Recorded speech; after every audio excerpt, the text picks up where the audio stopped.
restoran Italia dan lumayan murah-murah sih di sini ya. Jadi recommended buat kalian yang kayak pengen saving money gitu. Tapi kelaparan, tapi pengen saving money ya udah di sini. Makan di sini. Air putihnya juga gratis. Iya, air putihnya juga gratis. Rata-rata air putih di Jepang gratis sih. Air gratis. Ya soalnya pakai air keran doang. Oke, kali ini kita mau curhat-curhat bersama Tarida. Gaje. Nah, Tarida ini salah satu siswa Indonesia yang sekolah di Jepang 3 tahun ya. 3 tahun, jadi 2 tahun dia sekolah Nihongo Gakko. Nihongo Gakko itu sekolah bahasa Jepang di sini. Terus setahunnya dia Senmon Gakko. Kokusai Bunka. Senmon Gakko itu sekolah kejuruan khusus, bukan universitas, kayak semacam diploma gitu. Dan Kokusai Bunka itu international culture. Nah, sekarang kita mau nanya-nanya nih. Dan dia tuh mau pulang ke Indonesia sekitar 3 hari lagi ya. 3 hari lagi dari sekarang. Sekarang by the way sekarang ini tanggal 14.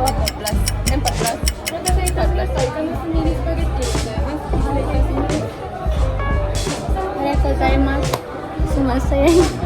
Tadi ada iklan sebentar.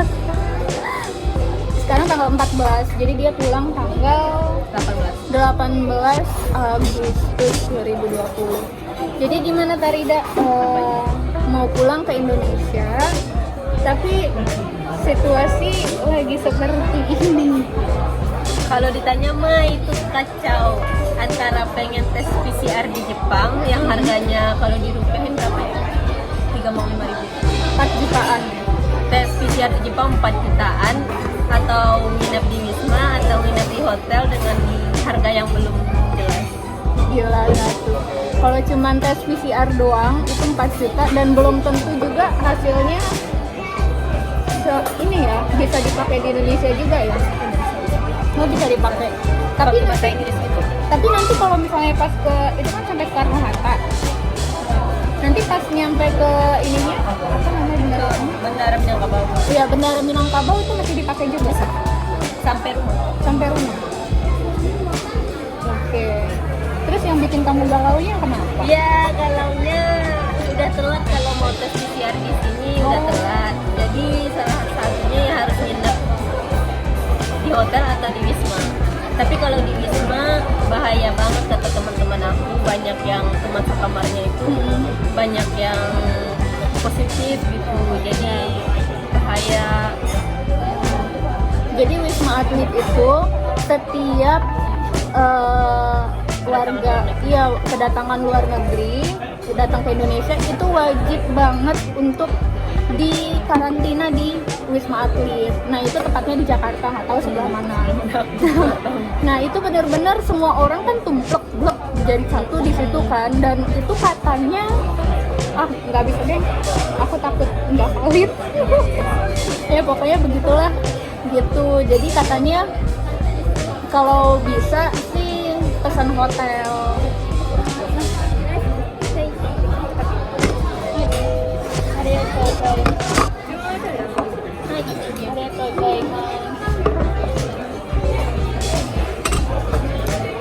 Nah itu berapa? Kalau yang buat hotel dianjurkan banget itu untuk di hotel aja ya. Jadi karantina mandiri ya.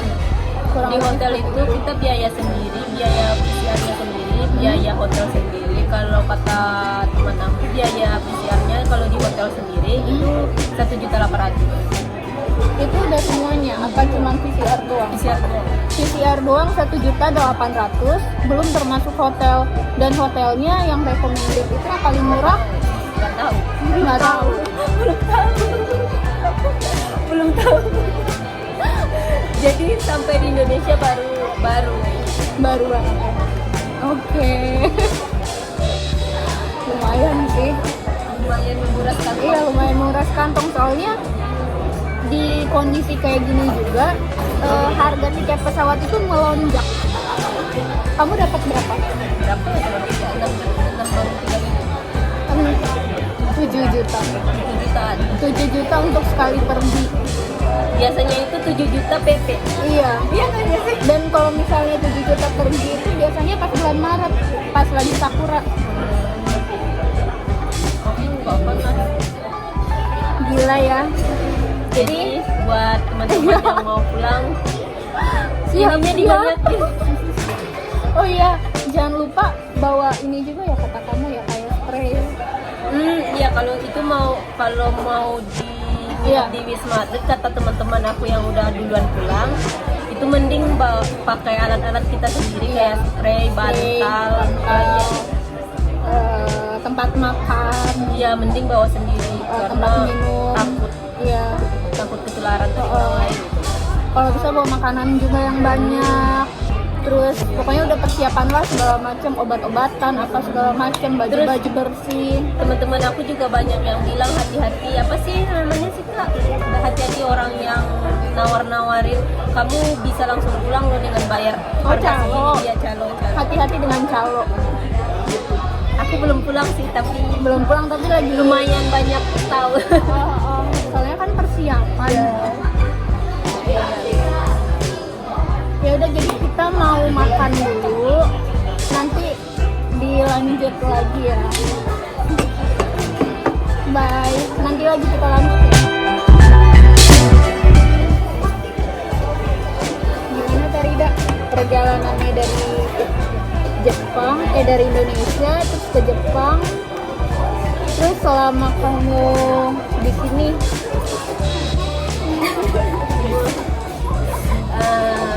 Awalnya ya aku mau kuliah di sastra Jepang, Universitas Andalas Padang. Terus sekitar bulan berapa ya, nggak lama setelah aku wisuda, aku korban Instagram orang-orang. Jadi lihat senpai senior aku yang di Jepang itu kayaknya asik banget gitu ya, kuliah asik di banget ya kuliah di luar negeri. sekolah di Jepang ya, terus ambil kerja kayaknya asik kayak gitu, dapat banyak uang kayak gitu ya. Jujur banget Ya, ya, apa-apa. jadi awalnya karena itu, karena lihat senior yang sering instastory di mana-mana, jadi aku jadi korban salah satunya, makanya sampai di Jepang. Apalagi ya, Kamu kesini tuh benar-benar, tapi udah ada bekal ya bahasa Jepangnya ya. Iya. Terus selama seikatsu apa? Kehidupan. Bagaimana kehidupan di Jepang di mata kamu? Bukan di mata investor yang bagus-bagus. nggak jauh beda sih sebenarnya. Bedanya cuma satu. Kalau yang di Instastory itu kan orang miripnya cuma yang postnya yang cuma yang senang-senang aja ya. Yang sedih-sedihnya ya mah yang di belakang kita nggak tahu. Padahal ternyata di belakang itu banyak banget. Kita kan kerja part-time-nya di sini ya, capek banget. Awal-awal apalagi kan di Indonesia kita nggak pernah kerja ya, langsung di sini itu kerja kayak gitu tuh capek banget. Kerja rodi, nggak rodi juga Nggak rodi sih. juga sih, tapi Capek. capek. Sekolah sambil belajar, sambil ngerjain PR, terus harus kerja, dan kerja itu kita harus menghidupi Kehidupan kita di kehidupan sini. yang ada di sini. Tapi cukup. aja Kalau hemat cukup. aja ya gimana ya, kalau minta dari Indonesia kan juga mahal ya, untuk 1 juta aja minta cuma 500-an di sini kan ya, jadi mending cari Cari kerja. aja di sini buat diri sendiri. Dan kalau misalnya dibilang, aduh ini apa sih gengsi, masa ya enggak sih. Di sini tuh aku sukanya orang itu enggak, dia kerja di sini, dia kerja di sini, enggak ya bodo amat gitu. Aku sukanya itu di Jepang, orang itu bodo amat. Bukan bodo amat, lebih tepatnya tidak mengurusi. Iya Gitu. lagi ya. Belajar di Jepang susah nggak? Belajar di Jepang menurut aku susah gampang sih ya. Tapi enaknya guru-gurunya itu jauh lebih komunikatif Baik-baik banget, banget, paku banget. sambil dimakan. Iya. Paku banget, apalagi kan kita awal-awal nggak terlalu ngerti bahasa Jepang ya. Semuanya diurusin tuh. Ibaratnya kayak persisnya kayak orang tua kita tapi di sini kayak gitu. Jadi nggak usah khawatir. Tapi emang sih awalnya khawatir juga. Apa khawatir? Khawatirnya ya jauh dari keluarga, dari luar negeri loh sekolah kayak. Ya ada rasa takut lah dulu awal-awal, tapi lama-kelamaan udah biasa. Pernah cashless nggak? Hmm? Cashless, benar-benar bokeh uangnya tuh bingung gitu. Sedangkan tagihan Pernah. potong nggak Pernah. cukup. Pernah. Itu pernah banget. Itu tuh karena ceritanya itu tuh sangat itu tuh ya. Jadi tahun berapa ya aku pulang? 2018 kali ya. Aku pulang ke Indonesia. Itu tuh mendadak banget aku pengen pulang ke Indonesia. Langsung tuh beli tiket pesawat sih. Langsung beli tiket. Terus 3 hari sebelum pulang ke Indonesia, aku tuh pergi tempat part time aku, tempat baito. Terus aku minta libur mau pulang ke Indonesia, tapi orang perusahaan itu nggak bolehin, kayak nggak percaya gitu loh. Masa pulang dalam waktu 3 hari, tentunya dalam waktu 3 hari kayak gitu, nggak mungkin kayak gitulah ya. Jadi tuh aku dipecat dari perusahaan itu, dan satu lagi sih nggak dipecat ya. Aku tuh waktu itu dua baito.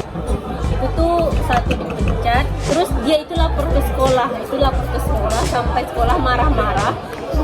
Iya, kayak mempermalukan nama gitu. Nama sekolah gitu.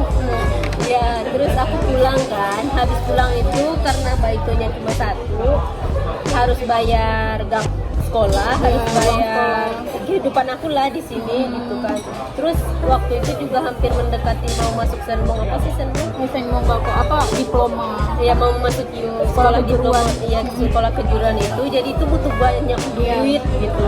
Jadi itu tuh sumpah 1 bulan aku cuma punya 1 kerja, dan itu nggak cukup banget banget. Itu tuh aku merasa sangat down.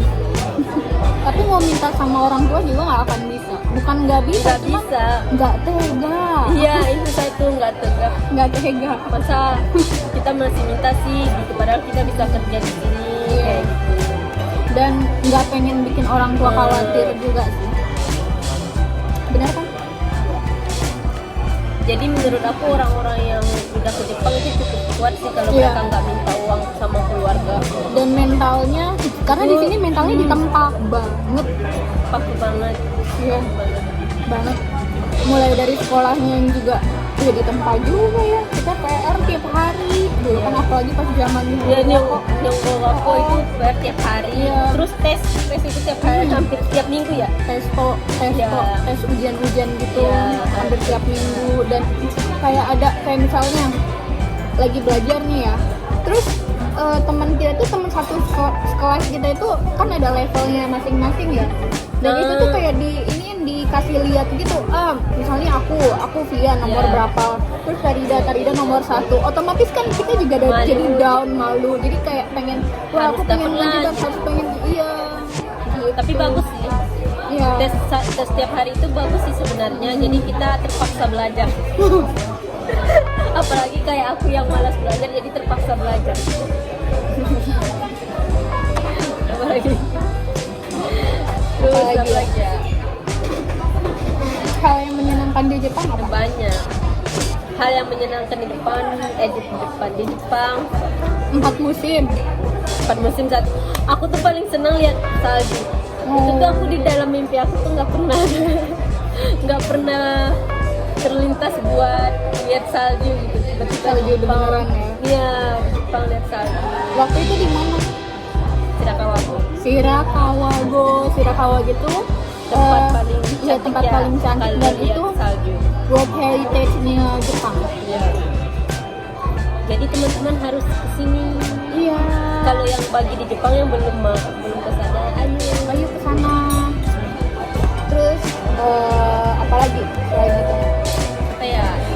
suka jalan-jalan satu.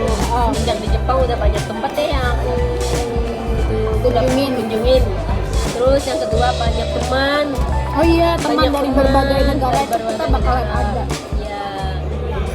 Terus aku suka banget sama servisnya Jepang. Wah, itu bagian yang mananya? bagian dari apa sih, kayak servis ini, pelayanan masyarakat. Menurut aku itu bagus banget sih, the best. Hospitality-nya the best banget menurut aku ya. Terus apa lagi? Bersih, Itu dia satu. bersih banget. Banget. Banget. Tapi aku ada cerita nih mengenai corona. Jadi aku pergi ke mall, itu tuh aku nggak pakai masker. Oh iya. Kan masih musim corona ya, tapi udah lumayan berkurang gitu kan ya. Jadi aku pergi ke mall, terus lihat tuh di sekeliling aku nggak ada yang nggak pakai masker. Semuanya pakai. Iya, terus aku tuh malu gitu. Iya. Ya Allah, aku nggak pakai masker. Terus tiba-tiba aku langsung beli masker satu dengan harga 100.000 dong. Cuma karena gara-gara masa aku sendiri sih yang nggak pakai masker kayak gitu. Karena budayanya sini Iya. tuh sangat, kalau bisa itu tidak untuk merugikan atau merepotkan orang lain. Jadi kita juga sebagai warga asing di sini ya kalau bisa mengikuti budaya yang ada di sini juga gitu. Itu sebenarnya aku lupa bawa masker sih, Bukan karena semata-mata kita nggak pengen pakai masker, tapi enggak. waktu itu aku lupa dan semua orang lagi pakai Iya. kan, jadi malu sendiri, mending beli yang mahal daripada Iya, beda dari- sendiri. Sebenarnya nggak akan dikeluarin juga, Iya, tapi kan tapi ke kitanya iya, juga kan diri kitanya lupa. Iya. Masa kita aku malu, sendiri sih? kita nggak enak, kayak gimana Padahal mereka juga nggak ngeliatin Iya, kita sih, nggak ngeliatin juga. gitu. Ya. Itu yang bagus-bagusnya juga Iya, dari negara jadi ini kita ya. jadinya sadar diri lah. Sadar diri gitu. Terus ada pesan mungkin buat orang-orang yang pengen nyoba nih, atau liburan ke Jepang, atau pengen nyoba sekolah ke Jepang, atau yang masih pengen stay di sini atau gimana? Apa ya? Kalau bagusnya ya kayak aku kan udah 3 tahun di Jepang ya. Sebenarnya rugi aja gitu kalau pulang ke Indonesia lagi. Tapi kalau ruginya ya mending kenapa sih nggak lanjutin kerja di Jepang Nyoba aja kerja gitu. dulu ya. Kayak gitu sih, tapi aku dari akunya sendiri sih yang udah enggak, ya udah deh aku di Indonesia aja kayak gitu. Tapi bagusnya kalau teman-teman pengen ke Jepang itu setidaknya coba juga kerja di sini, Iya. bukan cuma sekolah sama part time aja. Nyobain benar-benar kehidupan worker yang ada di sini, karena beda. Bener, pasti beda, karena tanggung jawab pasti kita jauh lebih besar. Terus apalagi ya, pokoknya pekerjaannya juga beda, pasti dan nggak akan bisa kayak 3 hari langsung pengen ngambil libur, nggak akan bisa kayak gitu. Ya nggak bisa. Terus satu lagi, kalau mau ke Jepang itu mentalnya harus siap. Iya. Banyak deh yang mungkin ya anak yang awalnya anak mama, anak manja gitu ya. Di Jepang itu kayak nggak ada deh kayak gitu. Jauh banget. Iya, beda Banget lah pokoknya. Aku dari dulu jauh dari keluarga, tapi yang paling kerasa banget kayak aku dari SMP jauh dari keluarga aku. Sekolahnya maksudnya aku kos terus kan ya. Sampai di Jepang juga kan ke sini, tapi yang paling berkesan itu yang bikin aku berubah total itu di Jepang. Kayak mandiri. Dulu aku ada masalah dikit pasti nelpon. Ini gitu ya. Sekarang apa sih gitu, udah jauh ke sini masa masih ngerepotin orang ya. Enggak gitu. Asal kalian